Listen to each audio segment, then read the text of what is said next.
স্বাস্থ্য খাতে অবহেলা ও দুর্নীতির প্রমাণ মিললেই চাকরিচ্যুত করা হবে, বদলি নয়, এমন হুঁশিয়ারি দিয়েছেন স্বাস্থ্যমন্ত্রী সর্দার সাখাওয়াত হোসেন। দুপুরে নরসিংদী শিশু একাডেমি মিলনায়তনে ডায়াবেটিক সমিতির ৩১তম বার্ষিক সাধারণ সভায় তিনি আরও বলেন, দুর্নীতি ও ঘুষ বাণিজ্য বন্ধ করতে হবে, এগুলোকে প্রশ্রয় দেওয়া যাবে না। স্বজনপ্রীতি ও দুর্নীতিকে সরকার কোনোভাবেই ছাড় দেবে না, এমন হুঁশিয়ারি দিয়েছেন সমাজ কল্যাণমন্ত্রী ডাক্তার AZM জাহিদ হোসেন।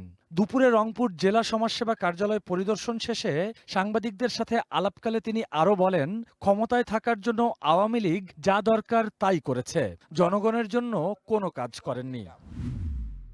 বর্তমান সরকার মানুষের জীবনমান উন্নয়নে চলতি বাজেটে শিক্ষা ও স্বাস্থ্য খাতকে সবচেয়ে বেশি গুরুত্ব দিয়েছে বলে জানিয়েছেন বাণিজ্যমন্ত্রী খন্দকার আব্দুল মুক্তাদির।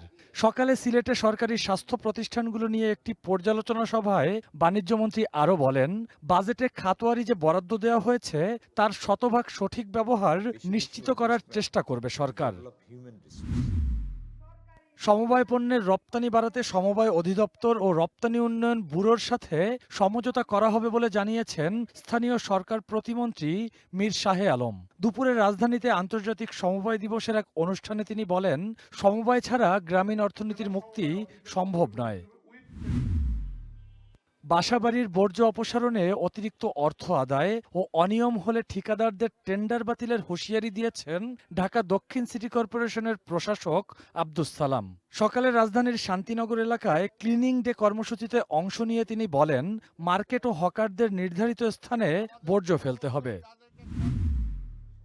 HSBC ব্যাংকের ২৫৭ জন কর্মীকে ছাঁটাই প্রক্রিয়া প্রচলিত আইন ও বাংলাদেশ ব্যাংকের নির্দেশনা মেনে করা হয়নি, এমন অভিযোগ করেছেন ক্ষতিগ্রস্ত কর্মকর্তারা। রাজধানীর ERF মিলনায়তনে সংবাদ সম্মেলনে তারা ছাঁটাই প্রক্রিয়া বাতিল এবং দায়ীদের জবাবদিহি নিশ্চিত করার দাবি জানান।